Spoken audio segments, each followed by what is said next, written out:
Hey everyone, so today we're talking swamp rock and I'm going to show you some of the secrets of swamp rock guitar. And it's an exciting day because this weekend we're just releasing our new album with Everglades Rhythm. I'm actually unboxing it right here. And it's a swamp rock album. It's actually kind of swamp boogie. And every song on this album has the Everglades Rhythm, which is the basic barbaric beat of rock and roll. So let's take a look here. So you guys can get these on the website. Rob and I wrote all the songs, and they're all original swamp rock songs. The album's called Evangeline, which is a nice swampy name. Todd Sorensen, the amazing drummer, played all the drums on this. So I'm going to show you the secrets of swamp rock and show you a few of the licks that I played and some of the inspiration behind this. So there's Evangeline, that cool picture that I made there. So what is swamp music? Swamp music is... it's the music of the South. It's the music of Louisiana and Florida. And it's a mixture between rockabilly, country, and blues. It's got all these different things kind of coming together in this amazing kind of hodgepodge. But really, the archetypal swamp rock song would be Dale Hawkins and Susie Q, which is an amazing song. It's an amazing song, right? So cool. That riff.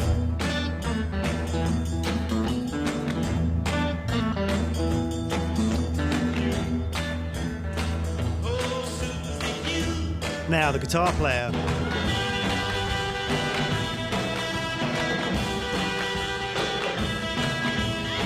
Our favourite guitar player on the channel, James Burton. And what a cool riff. What an amazing riff that is. Now, that's one of the secrets to swamp rock playing. There's this mysterious chord in swamp rock music. It just has this kind of mystique to it, that chord. And it's basically a dominant 7 chord. And what James is doing there when he plays that amazing riff is he's outlining a dominant 7 chord. So it's just an E7. But when you unpack it like that,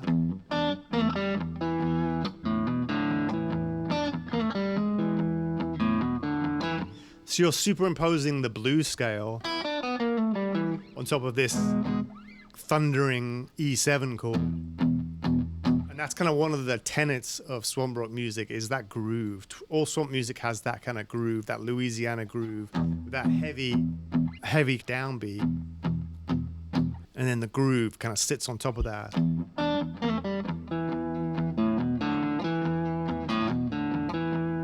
Now, if you learn that little riff, that's kind of almost like everything you need to know about lead guitar or blues guitar, rock guitar right there, because you've got that 7th chord. And then you're superimposing a minor scale on top of that. Blues scale. So it's the mystery of taking that major sound of the dominant 7 chord and then mixing those blue notes in it. It creates this incredible sound. And what you can do is just take that lick. All it is you can play it with a pick and fingers, or James Burton actually uses a finger pick, or you can just play it with a pick. So once you can play that, you can try moving it around the neck.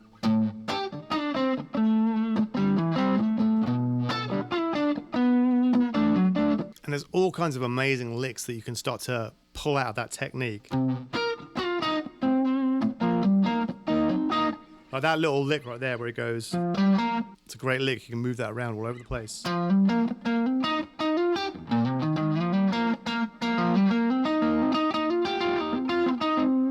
So that idea right there of that dominant 7 chord with that blues scale melody is integral to the sound of swamp rock.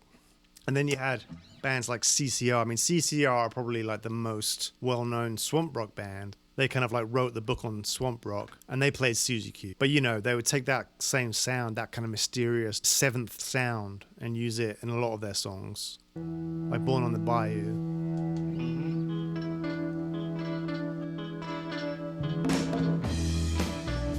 So that sound of that 7th chord has got that mystery to it. You can move that all over the neck.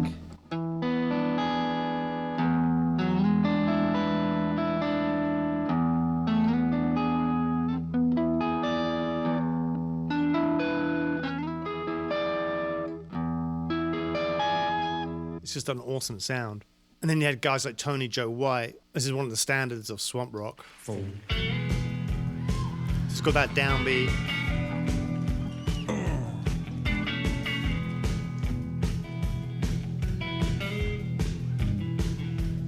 Like this for some folks that came up from This is polk salad they're having. So you can see he's doing the. Now some of y'all that still ain't never been down south. So you can see it's got that steady downbeat there, and then he's doing those little double stops. And that's another staple of swamp rock, is that idea of these kind of little double stops. You know, CCR would do that as well. And then another part of swamp rock is that storytelling aspect of it. So if you look at guys like Jerry Reed, just check out, this is cool. Amazing guitar player, such a cool guy. Yeah.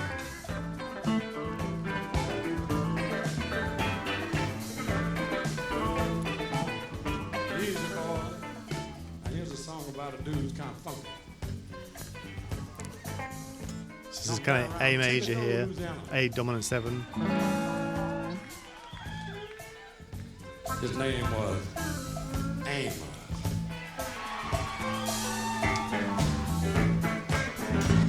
Watch out, here comes Amos. Now Amos poses with the keys and he lives by. So Jerry Reed, just an amazing guitar player. He's kind of got the country twang to his playing, but he's also got that kind of, you know, I mean, he was actually mentored by Chet Atkins, but his sound was a little bit more gritty than Chet Atkins.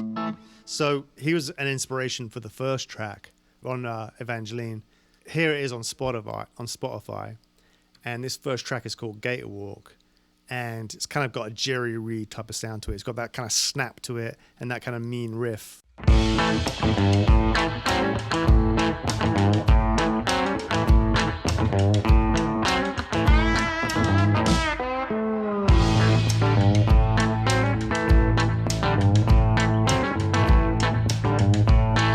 What that riff is doing, it's outlining the sound of that A dominant 7 chord. So I'm starting by playing the A there, and I'm kind of snapping the chord with my thumb and fingers, and then doing this bend on the 6th string.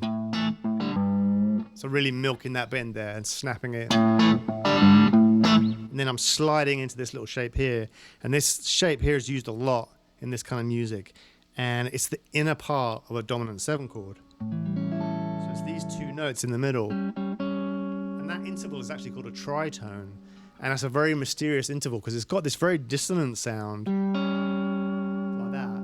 It's almost like an evil sound, but it's right in the middle of that chord. And it's part of what gives the chord its tension. It's like when you're playing these chords, it sounds like you're going somewhere. It sounds like you're wanting to move, and it's because of that tension around that tritone. In fact, the idea of a tritone, it's a mysterious thing because it's dissonant, but it's also symmetrical in a way because it's right in the midpoint between an octave. So that note right there, and it's kind of this pivot point, like it's used a lot in jazz music. In fact, it's the center of the idea behind substitution in jazz, is this kind of idea where you can use a dominant seventh chords can be substituted if they are a tritone apart or a flat 5 apart. So you can substitute an A7 for an E flat 7. So they're almost like synonymous, those two chords. And you can see why, because the sound is very similar between those two chords, even though they're totally unrelated in one sense. But the inner parts of those chords actually work together. Even in blues, when you hear these kind of T-Bone Walker type songs, that's what he's doing, is using these tritone shapes. Those chromatic slides. Anyway, so that's what that sound is there. It's this infinitely slidable little shape, that little tritone. So that's the first song. It's got that. It's called Gator Walk, and it's kind of got that kind of like Jerry Reed Gator sound to it, snapping, and it's a lot of fun to play. And then the next song is called Swamp Fever.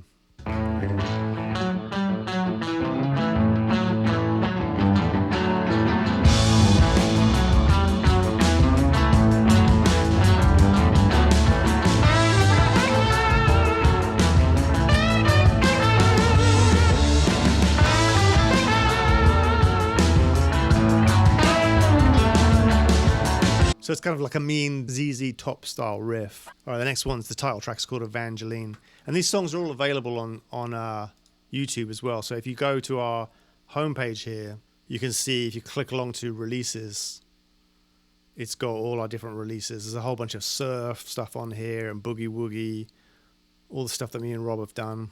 Here's our latest one, Evangeline. So if you click on that,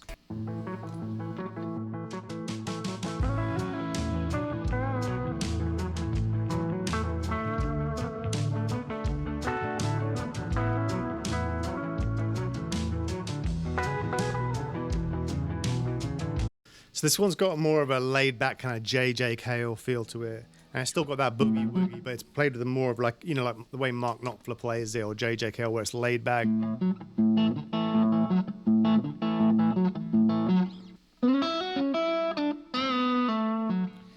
And then the solo in this section.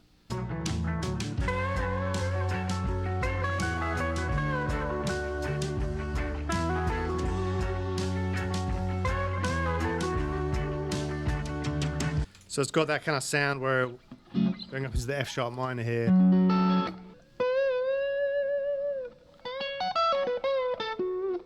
Playing licks there with my fingers, where you can get that really nice kind of warm sound with the pads of your fingers. All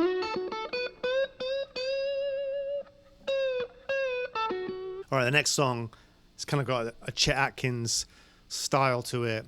Obviously, Chet Atkins wasn't so much swamp rock, but he's kind of one of the forefathers of country guitar playing and just guitar playing in general. And, you know, he mentored people, like, as I said, like Jerry Reed. But this style, this finger-picking style, has got a very swampy sound to it.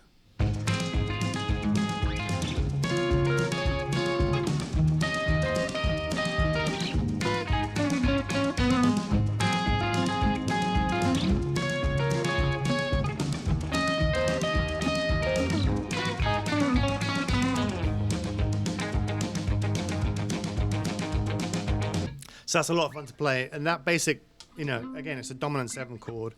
It's a G sharp 7. And basically, you're just going back and forth like this with the pick. And then playing the upper strings with these 2 fingers here. And just kind of hammering on with the pinky there to get that kind of major 6 sound.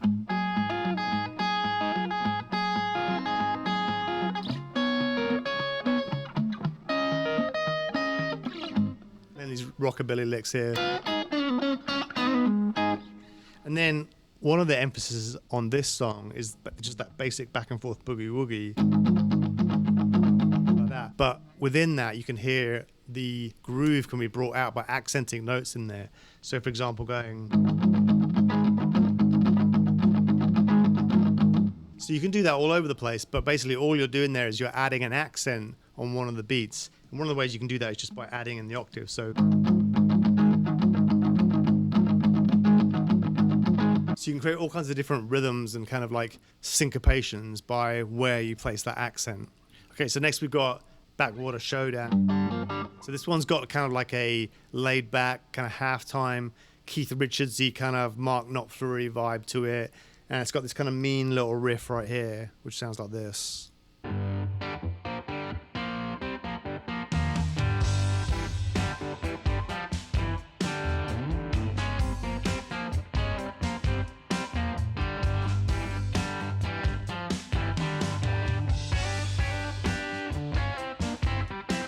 So basically, the song's in G, and it's got these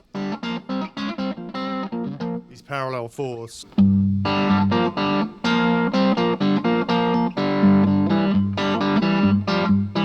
That's a little way you can play the boogie right there. If you're playing, instead of playing it like this, when you're playing it down this part of the neck, you can actually play it right here. You can actually move that around, believe it or not. So say if I was playing an A, you can play it like this.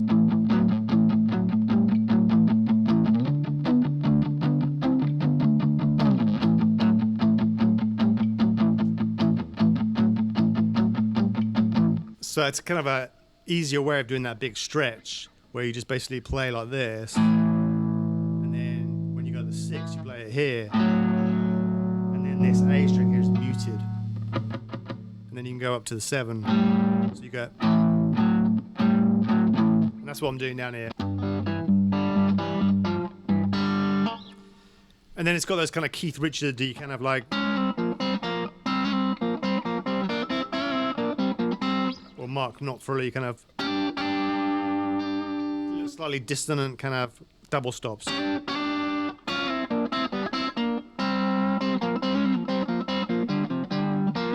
you can have a lot of fun with that kind of sound.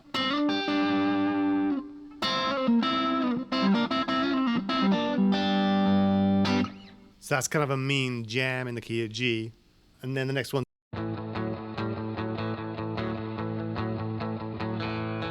Then it's got this.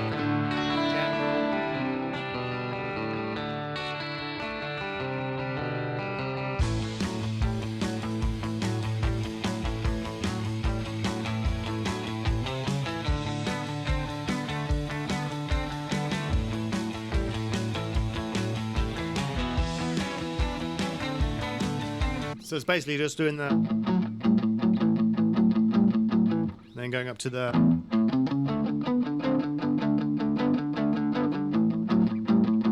but then when you get to the E chord, instead of going up an octave and playing it right here, so I'm playing the chord like that, and then doing that same idea where you're muting the middle strings, and then when I get back to the D, I'm doing it backwards. I'm going.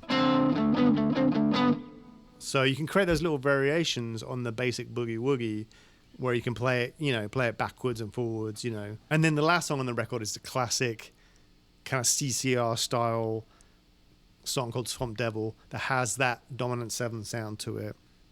That mysterious.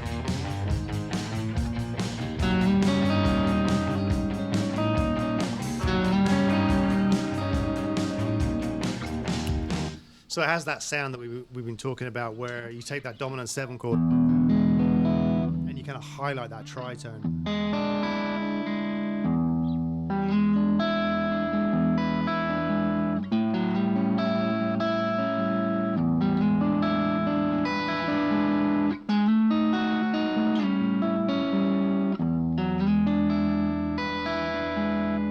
So that song uses those chord shapes all the way through.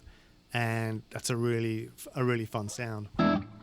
So I had a lot of fun making this album, and all the songs have that basic beat in them, and they all make use of that idea that James Burton locked into.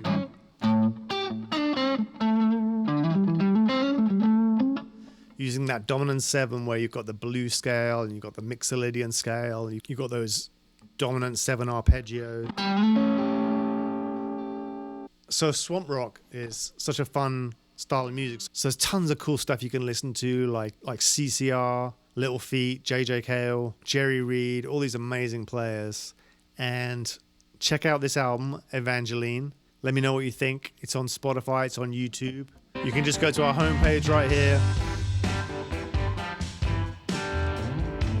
It's right here under Evangeline.